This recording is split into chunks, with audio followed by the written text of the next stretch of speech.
No, the Geraldo's the best thing about being unemployed, man. Today he's doing nude transvestites. Hey, Scooter. Hey, how you doing? Hey, what you got? No, Elliot. No, Mike. Come on, Elliot. No. Love letters. Type love letters. Mike, you're such a perfectionist here. Oh, the girl with the Kool-Aid soul. Wasn't Sika in there? This is your novel. Yeah, You wrote a novel? Yes, I did. Come You on, wrote let's a play ball novel? now. The unemployed against the untenured. Really? You wrote a novel? Yes, I did, Elliot. Let's go now. No. Come on, First, I want to raid the larder for cookies with lots of preservatives. I remember a time when you were writing this thing. You were drinking too much coffee, smoking Gitans.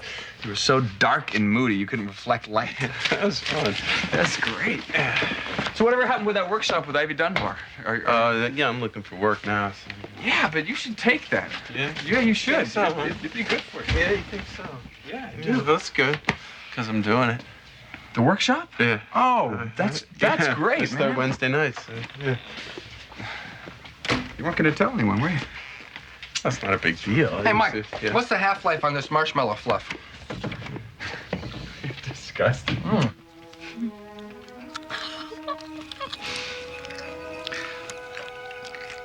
Do that thing.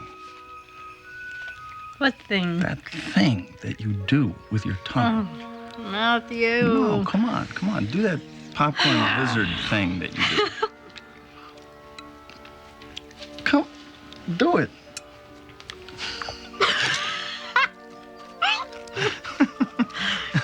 I love that. I'd like to know what you did for entertainment before I came along. Well, I sharpen pencils. I straighten paper clips, that sort of thing. Something wrong? No, nothing's wrong. I just got another rejection for my book today.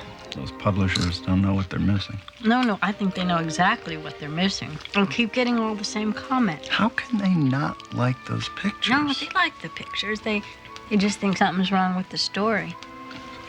What are you going to do? Hire a writer to fix a story? No. I don't feel like mine anymore. So what? You're going to work on it until you get it right. I just hope you don't think that's going to change anything. Like what? Well, Ethan's not going to love you any less if your book doesn't get published. Nobody's going to love you any less. Oh, this is great, man. You'll write some big Stephen King novel with all the italics, and I'll be bucking cases of sodas down at Pick and Save. I mean, this is fair. This is equitable. Listen, Elliot, I'm not doing it for the money. That's what they all say. Have a beer. Oh, Mike, you got any sodas or juice or anything in here? Man, this is empty, man. You guys really are poor. I'm serious, Mike. I think you'll be some famous writer. You'll have 2 refrigerators, one just for champagne. Yeah, listen, I'm just doing it. I'm going to sharpen my skills. Ivy Dunbar's amazing. I read her stuff at Penn. What's your problem?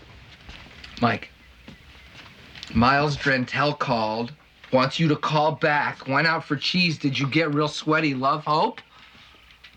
He probably just wants to torture us. Well, that goes so good. Let's call him. No, I don't wanna Let's call make him. his day. You Come call on, him. Mike. I don't No, wanna Mike, call you him. call him. Come on. You call him if Come you on, wanna Mike. He talk to called you. You call him. Come on. Be nice. Right here. Yeah, like you were. 555-6243. 555-6243. Right there. Good morning, GAA. Yeah, Miles Drentel, please. This is Michael Stedman calling him back. One moment, please. She's putting us through. Being put through. That's good. Hello, Miles. Stedman. How are you? Sorry we kept missing each other. I was in Japan. Oh, how was the sushi? Where? Japan. I miss you, fellows. Why don't you and your faithful Indian companion come in, say, Thursday and have a nice chat? You're kidding. Okay. Are you kidding? Would you like me to be kidding? You want us to come in? I dialed your number by mistake and I'm trying to cover. We come by on Thursday, Say 7:30? 7:30 in the morning. Or are you accustomed to banker's hours? 7:30's fine. See you then. Have a care. We got it, Mike. We got it. Got what? He's gonna hire us. He doesn't like us, Elliot. It's not about like. It's about need. It's got to be something else. Oh, you know, Mike. You know that's what I like about you. Really, is that positive outlook of yours. No, really, I love it. I really do. Why would he call if it wasn't about a job? Probably just to taunt us. You don't know this man, Hope. Yeah, but if he called, I mean, it indicates interest, and it could mean a job. Listen, speculation is pointless with Miles Strentel. The guy, he's like a bear, you know? You can never tell what he's thinking. Oh, a job. I could stop playing leapfrog with the Visa cash advances. Oh, and I could stop worrying about them taking the baby to pay for the delivery room. It is? Yeah, I should probably read this, huh? Is the workshop going to interfere with the job at DAA? Read my lips. There is no job at DAA.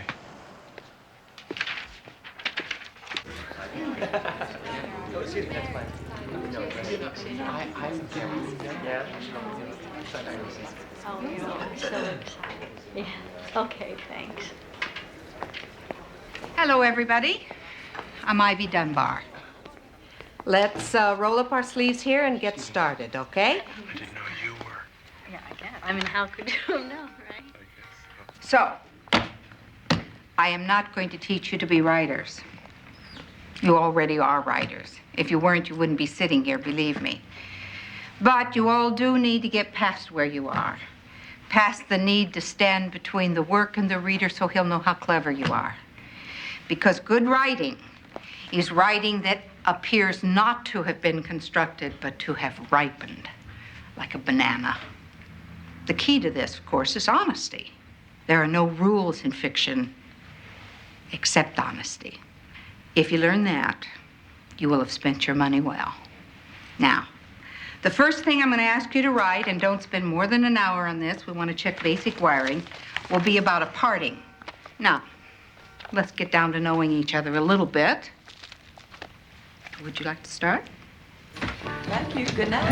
I wanted the words to be as good as the pictures. I mean, I studied drawing, so why shouldn't I study to make the writing better? Well, I can understand that. I'm just trying to get back in shape. Wasn't Ivy wonderful? Yeah, yes. This just wasn't what I was expecting. Really? Yeah. What were you expecting? I don't know. She didn't seem to take it very seriously, the writing. Yeah. Oh, I like her. Huh? I mean, I think she's just exactly like her stories. Oh, we are going to learn so much. I mean, it's like she opens the window and she clears out all the cobwebs and all the theories.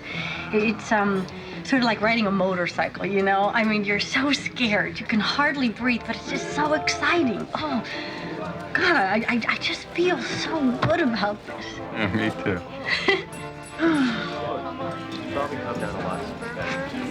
Are we expecting somebody? Maybe. Maybe. I'm finally gonna get to meet the guy who owns the hardware store. Well, he owns several hardware stores, a chain, actually. Sounds like a very solid guy. Well, yes, he is, which is a very welcome change, actually. Are you seeing him, like regular? I don't know if I really want to talk to you about all this. Why not? Because I don't think I like the idea of Elliot knowing everywhere I go and who I see. Oh, that's not why No, I I asked know, you. but you see him and you talk to him. Hey, don't you think that sometimes we all know too much about each other anyway? I think maybe I'll just keep Matt all to myself for a little while. Oh, hi, Matt. Matt. Hi.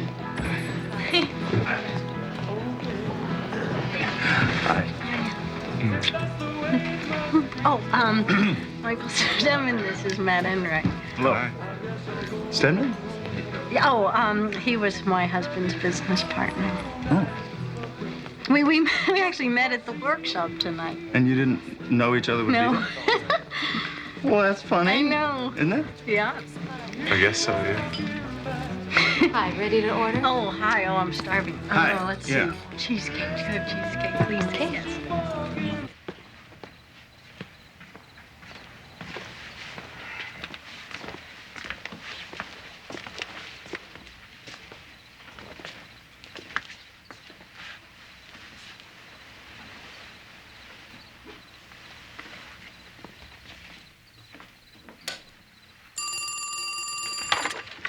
Hello? Hey, Mike. Mike, am I calling too late? What if I say yes? Well, I'll hang up. Listen, what are you wearing to Drentel's tomorrow? Oh, come on. Are you serious? Yeah, come on. Something conservative. Maybe Hope's cranberry Leslie Faye suit. Cranberry, that's deep red, right? I'm hanging up now. Mike. Hi. Who was that? Nobody. Elliot. How was class? Oh, Nancy was there. She's taking the workshop, too. Oh, good for her. I met her boyfriend. The one who owns the hardware store? Several hardware stores. What's he like? Okay. Serious? Could be. Good for her. Come to bed. You gotta get up early for Gentile. Yeah. You could have a job tomorrow. Probably not. Don't worry. If you really want it, you'll get it.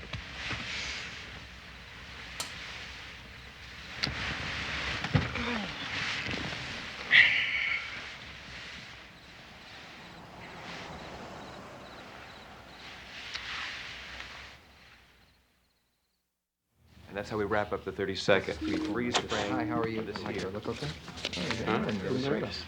We'll. So, boys, how are we doing? Oh, we're swell, Miles. How's about you? Fine. Right. Glad you could make it. Yeah, we were kind of wondering why you called. Does a man need an excuse to call up friends? No, what's that got to do with us?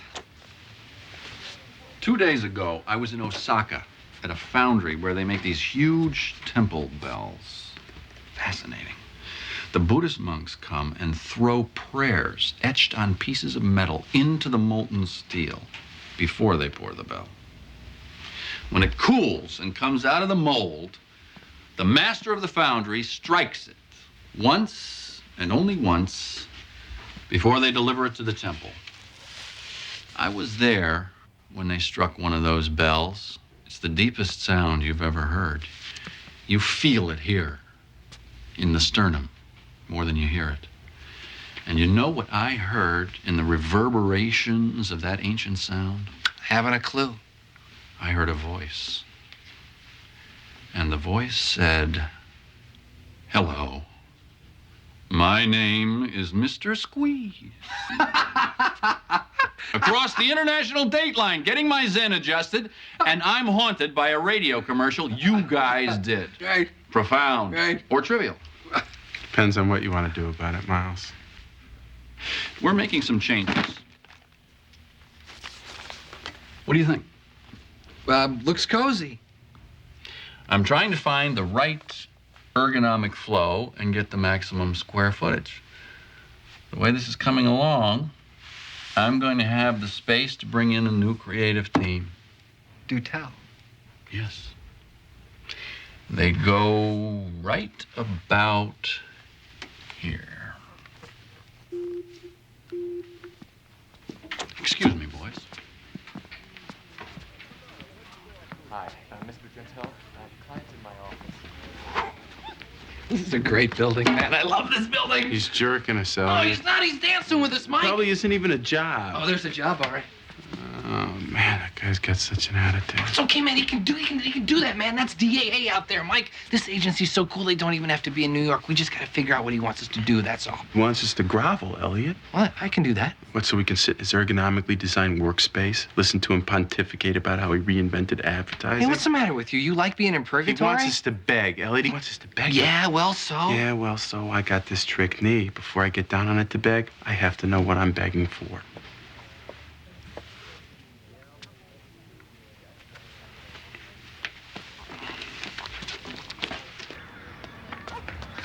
Hi. Hi. How'd it go? Oh, it went. How was Miles? Pompous. Is there a job? Maybe. Maybe there's a job, or maybe you'll get it. I don't know. We're just gonna have to wait and see.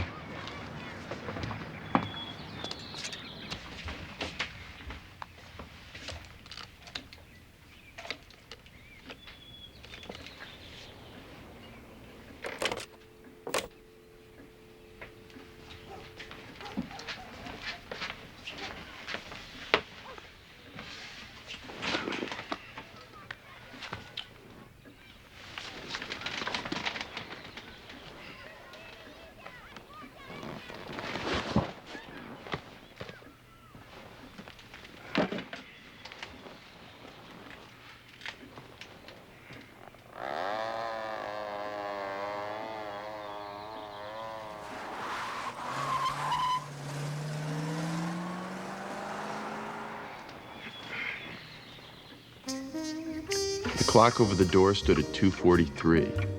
Harrison watched the progress of the minutes. The second hand moved with the thoughtlessness of an underwater plant caught in a lethargic current. Harrison carefully arranged himself on the stool and listened to the sad, tubercular sighing of the coffee urn. Once again, his eyes were drawn back to the clock. Well, this isn't very interesting, is it? I don't understand. Michael used to be very imaginative. I'm very disappointed. It lacks focus, intent, detail. I'll say. Look at this. He's got me reading a blank newspaper.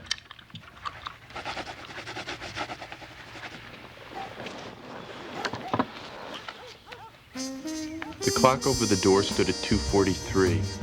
Harrison watched the progress of the minutes. People seemed to aimlessly drift like lost, soulless leaves. I know I told you there weren't any rules, but could you tell me exactly why you felt you had to split an infinitive?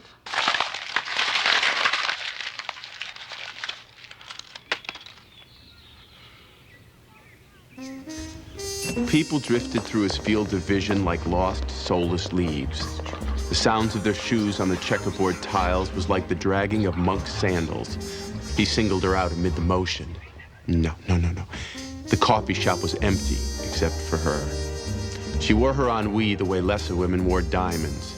Her dress was the iridescent black of raven's wings. No, it wasn't.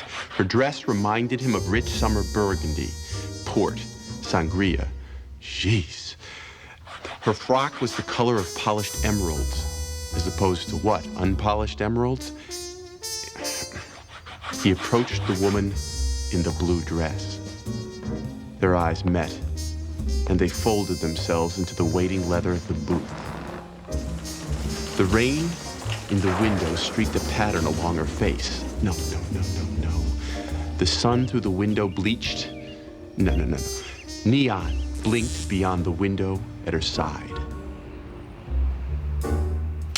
Nice dress, he said. I'm in mourning. She replied. For what? For life. Sorrow hung about her like a wet chemise. What's the point? She asked the air. We move through life, trapped by time and events. Our empty days pile up like discarded socks in God's hamper. She was depressed.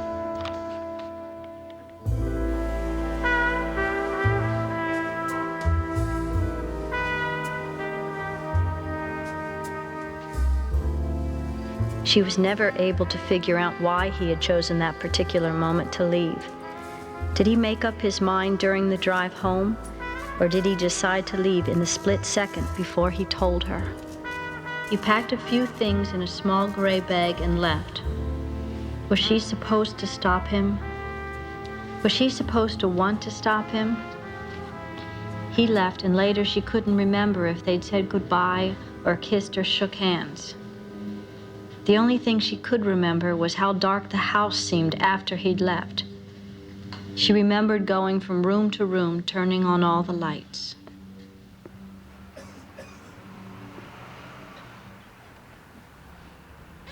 If he hadn't failed the driving test, he would not be faced with the humiliating and tactical nightmare of kissing her goodnight while his mother sat parked at the curb in the station wagon. But it would be sunny outside the theater, and she wasn't ready to give up the dream. Give up this cool cave where things worked out, life had resolutions, and people could actually tell each other how they felt. He moved through life trapped by time and events. Our empty days piling up like discarded socks in God's hamper. She was depressed. We struggle. But what does it get us? Perhaps nothing. Perhaps love. She looked at him and smiled. You're a funny sort of a guy, aren't you? It was a sad smile, just the same. But I'm afraid we met a lifetime too late. Door of the coffee shop opened with the sound of a sad bell. He took his eyes off the woman and watched a man walk in. Clive. Rebecca! I can explain everything, really, I can. That's the problem, isn't it?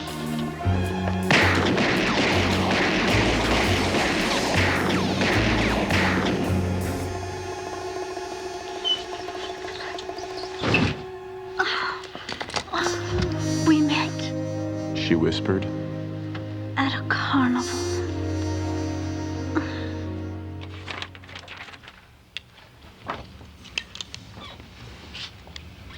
Socks in God's hamper? It was a metaphor. That would be one way to describe it, yes. How long did you work on it? Not too long. How long is not too long? Maybe a couple of hours. Then a couple of hours is too long. You really worked on this assignment. Yes, I did. But I didn't want you to work. I wanted you to write. You revised it, polished it. Weren't you here last week when I talked about the dangers of being cute, Yes, being I was clever? here. Well, couldn't you hear the difference between your dialogue and, say, Nancy's? Well, this gives us a chance to look at some common pitfalls. Let's start with Michael's dialogue. What kind of impression did it have on you? Well, it didn't sound like people. At least, not people in this century.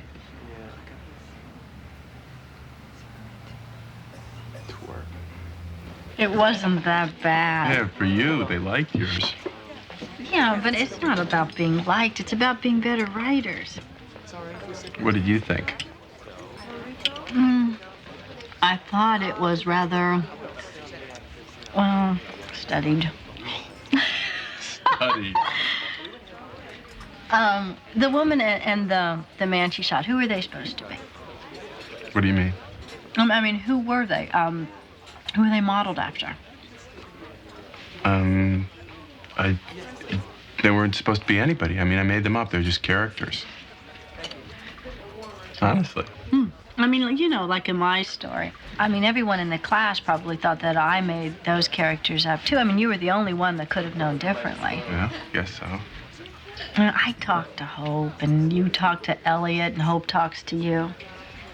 And we probably know more about each other than we think. We probably know things that we really shouldn't know. I don't think so.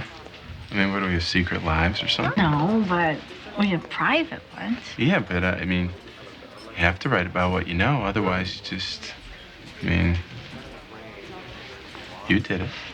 Yeah, I know, but that was different, see? Well, why? How was that different? Well, it was different because I was writing... I'm sorry, Oh, you ready to go? Yeah, sure, that's all right. Hi, Mike. Oh, let me give you some money for That's okay, I got it. You sure? Yeah, a piece of cheesecake. I can afford that. How you doing, man? All right, thanks. We'll talk later. Okay. Thanks. See you, Mike.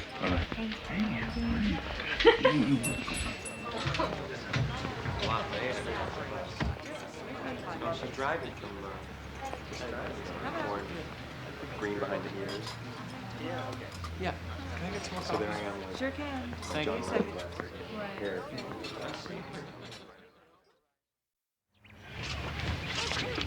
So how's the workshop going? Okay. Oh, yeah, you knocking him dead? Not exactly. Huh? How's Nancy doing? Better than me. No kidding. Hey, she still seeing this guy? Which guy? You know, the hardware guy. Well, owns the hardware store. Oh, he owns more than one. Woohoo! A hardware magnate, huh? So what's the story? How do I know what the story is? Well, because you see her at class, you see them together, you know what I'm asking. I don't? Yes, you do. Yeah, they seem kind of together.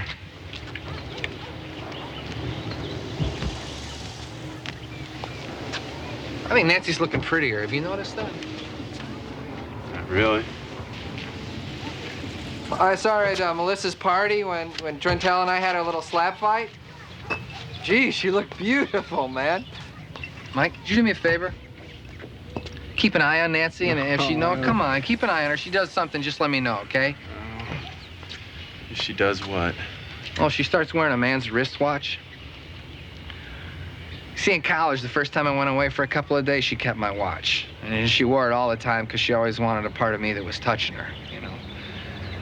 Anyway, I got back, and we made love, and it was like 3:36 in the afternoon. And the reason I know it was 3:36 is because she kept the watch on. You know? I mean, she was like totally naked except for this big clunky Timex and this black leather band. Anyway, it got to a certain point where the watch, you know, it kind of smashed against the sideboard, you know, the bed, and the crystal broke. That's all. I mean, it takes a licking, but it keeps on ticking. Just tell me if she starts wearing his watch, all right? Okay.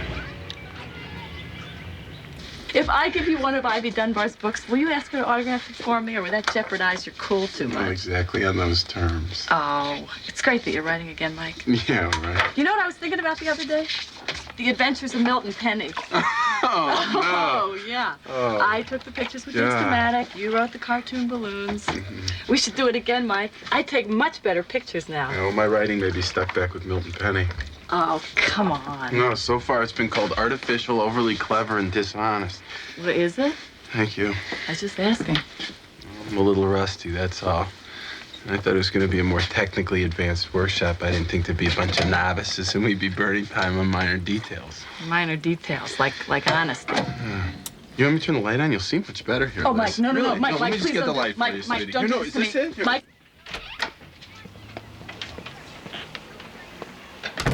Elliot called. Drentel invited you to a shoot. Drentel invited us. That's what Elliot said. No, honey, wait a minute. Did he say that Drentel called him, or did he say that it was the other way around? I think he said he called Drentel. Damn it, what's he trying to prove? Is this about the job? Look, Hope, there is not a job. There is an opportunity for humiliation. You shouldn't have called him.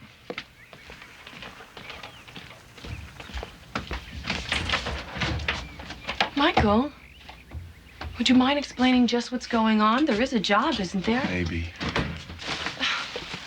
Excuse me, but why don't you want it? Because it's not that simple, Hope. But wouldn't it be a better job than Pressman's? I mean, you're always talking about the great work they do at DAA and what a sexy shop it is. Look, let me tell you something. It wouldn't have cost me anything to work at Pressman's, okay? It would have been just like Bernstein Fox, except I'd get a discount on garden tools. But Miles Drentel. Every day I'd have to smile and bathe in his arrogance, and I don't know if I can do it. Do you understand that? Yes, I understand. But, Michael, what good does that do us? I mean, we are still racking up debt. We are digging ourselves deeper with every check, and I don't see you trying to get a job. I mean, if not this one, then something else. I mean, this is just not the way it was supposed to happen. Not for us. And that frightens me. Can you understand that?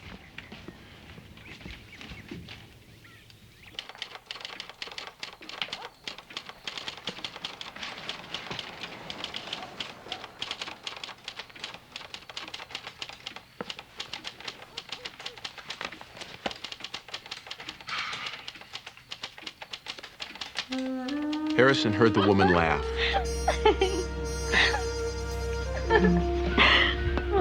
First date.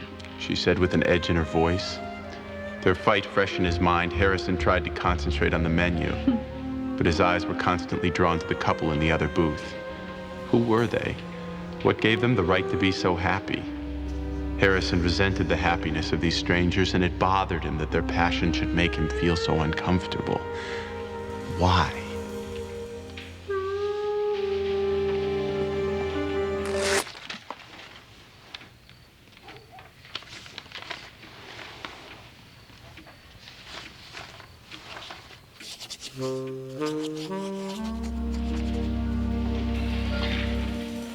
You probably wonder why I'm telling all of this to you, a perfect stranger. The girl said. But really, I found that strangers are the only ones that you can trust. Or do you think me wrong? He told her no. And she went on with her story. But Harrison's mind wandered, his eyes constantly drawn back to the couple. He watched them kiss, and he felt it ripple through him, startling him. He tried to think of something else, something to distract him. The woman's slender arm rested on the table. At her wrist was a man's watch. Was it her lover's, or did she buy it for herself? What tight burst caused the silver crack in the crystal?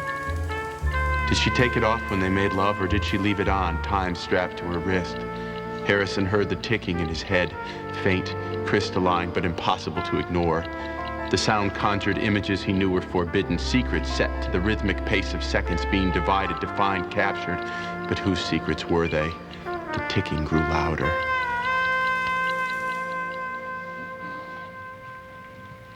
He thought the sound would give him away, like the man in the telltale heart.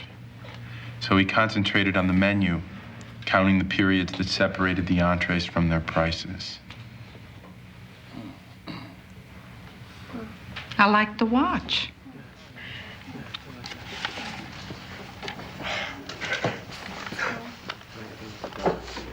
It was amazing. Okay, that's great. Excuse me. Okay. Hey, you want to do it?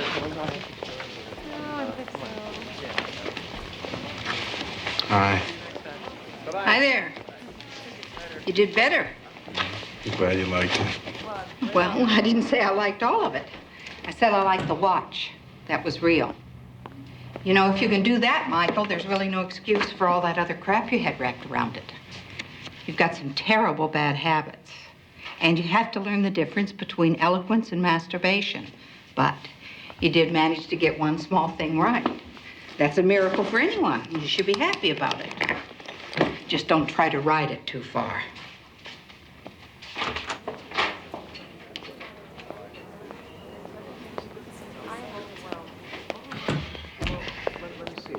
Michael, all right, I want to say this to you once, and then I don't want to have to mention it again.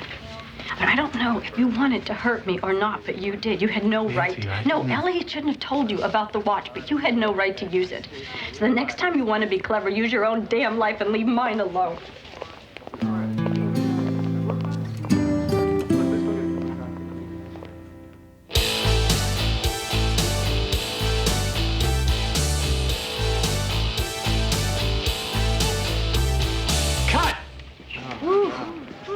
Right, let's rewind the playback. Go back to number 1. Atmosphere, off stage right, please. Will somebody please get Mr. So you decided to grace us with your presence. Miles, did you really think we wouldn't come? No. Come into the circle, boys. Miles, what is this, new PSA for Girl Scouts? Woo! Sakamoto Office Technology. 13 million in network prime time, sort of a mid-level account for us. Who's the geek in the shirt? Trevor Bunt. Trevor Bunt? The director? He directs actual movies. Yeah, I also let him direct my commercials. Why is he bothering with a thing like this if he can be making real movies, Miles? He's getting paid 50 grand for 3 days' work. It doesn't get any more real than that. Maybe he thinks of them as epics for people with short-term memory problems, you know. Don't tell me Michael thinks there's a distinction between work and art. Yes, I do. Uh-oh. He's such a card. So, Miles, do we get to meet the babes or what? Go. Be my guest. Thanks, Miles. Stedman, you got this puritanical hitch in your shoulders like an Amish in Atlantic City. Relax. I'm doing fine, Miles. Good. Ever wonder what a mind like his would come up with given these kind of resources? So, Miles. Michael. Have you found anybody for that empty office yet? What empty office? Oh, right. Not yet. Any suggestions? You know, Miles, I don't like you. I'm not kidding. I mean it. I really don't like you.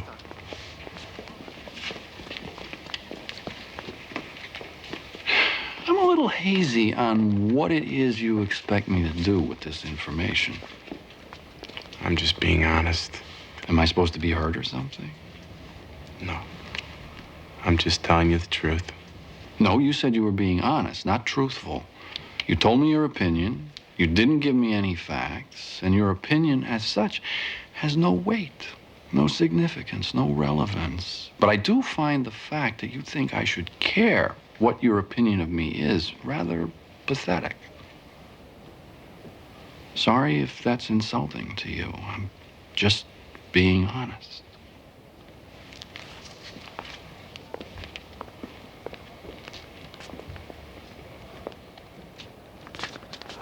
All right, people, let's get back to work here. Come on. Mike. Come on, Mike. people. We don't have all day. Let's get it set up here. Can you give me a hint? I mean, a clue about what you were trying to accomplish? Elliot. Forget Just it, Mike. Forget it. After the heat you gave me over Pressman, you pull something like this? Yeah, Pressman was different. Yeah, damn right it was different, Mike. That was over a job. This is over personalities.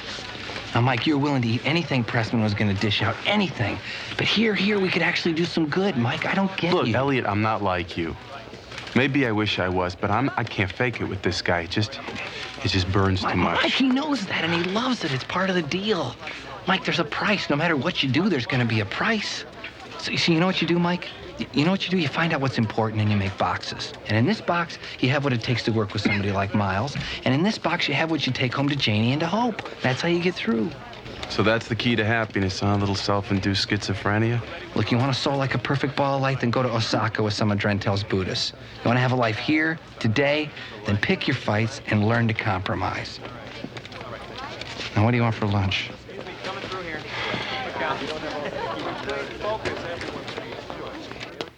All set. You know, I've been meaning to ask you something. Will Elliot be getting any credit on this book? No, why should he? Well, Ethan said his dad is the one who told him the story about the prince. Well, yeah. Well, if it was Elliot's story. I mean, it's Elliot's story, but it's my block. Oh. Oh.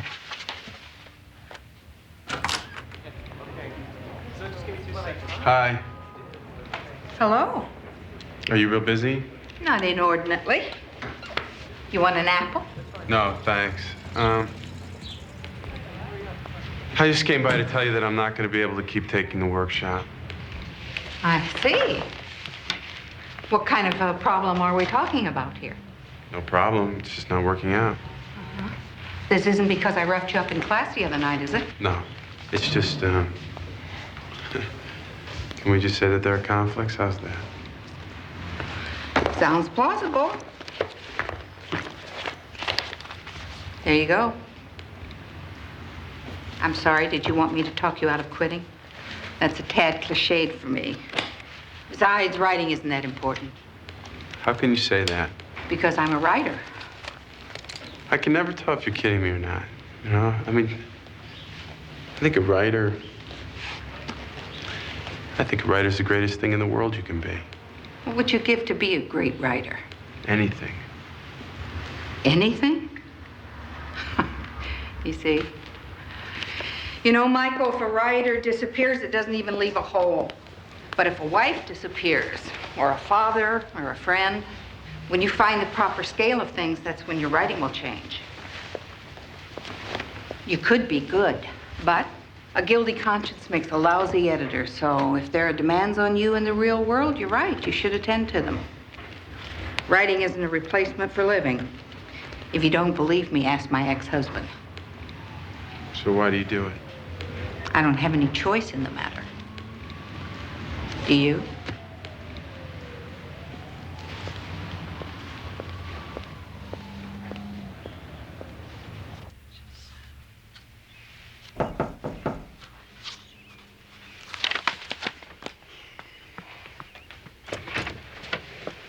Hi. Hello. Can I come in for a minute? Well, I was It's not going just... to take very long. I just want to get something cleared up. Okay.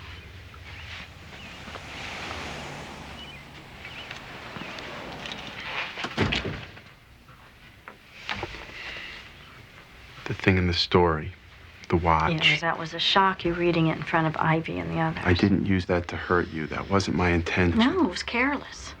Nancy. No, it's just that now, every time that I think about that time with Elliot and me, there's this third person there watching us. It's just that afternoon, it's just that it's changed now. I'm sorry.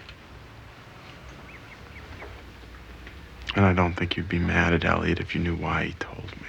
No, see, that is nothing for you to worry about. That is between me and Elliot. I mean, I was angry at you for using it, but mostly I was hurt that Elliot told you.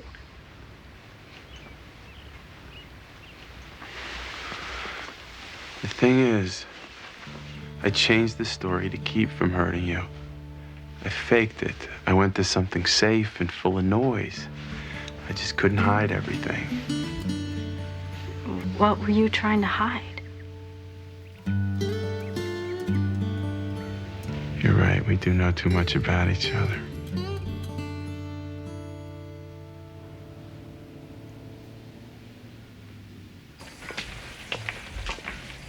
Hi. Hi. What's cooking?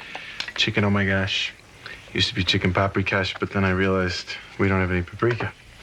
Pretty damn sneaky of you being nice to me when I'm angry at you. Yeah, is it working? Not yet.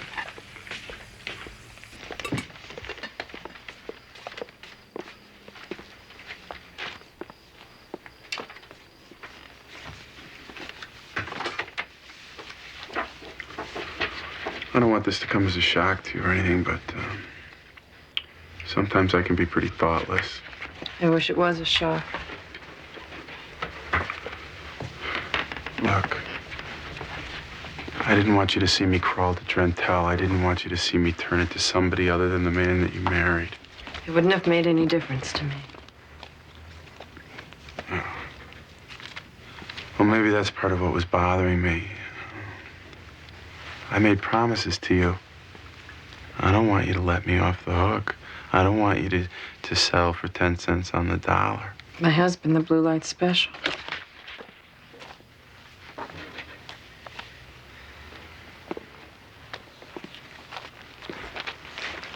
I'm going in to talk to Miles tomorrow.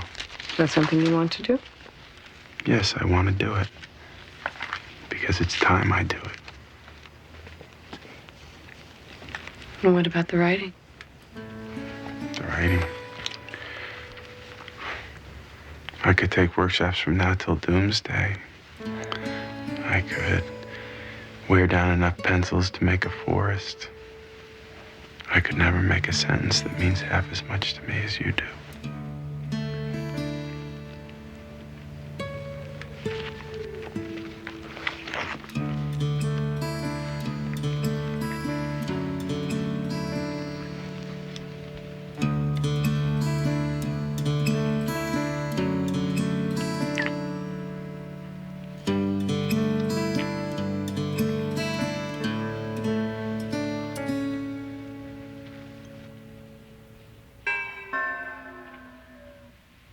Stedman. Miles? Come take a look.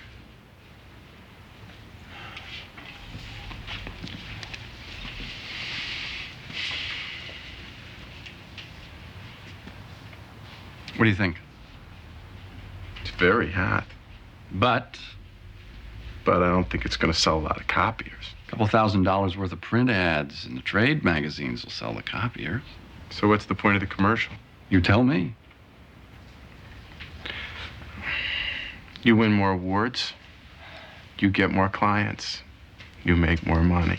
That's the point. Stupid way to make a living, isn't it? It has its advantages. Yes, it does. That's true. What can I do for you, Michael? What do you want from me? Something you're not going to give me. What's that? An invitation. I want you to ask us if we'd like to work for you. Instead of what? Instead of our begging for it. You ask me, I ask you. Either way, you end up here. What's the difference? I took your advice, Miles. I read Nishiru on the art of management. He tells this story of these two samurai warriors standing in the rain. Their swords are drawn. They're ready to strike. But neither of them moves. They just stand there in the storm, poised. Why? You tell me. Because whoever moves first loses the advantage. So they both stand there getting soaked, accomplishing nothing. Stupid way to make a living, isn't it? Why don't the two of you come in and we'll have a more substantive discussion? That sounds like a good idea. It is. Excuse me? Sure.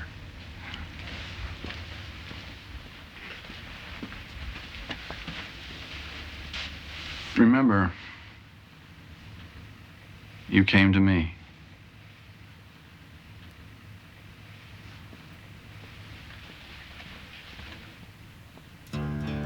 Watching his straight back walk away, I realized how busy the office had been beyond us. I hadn't noticed it. I'd been aware of the sound, but not a human one. I had turned the sounds of the office into the sounds of a storm. Rain, thunder. If I'd closed my eyes, I might have seen the lightning reflected on our swords. It's about time.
you.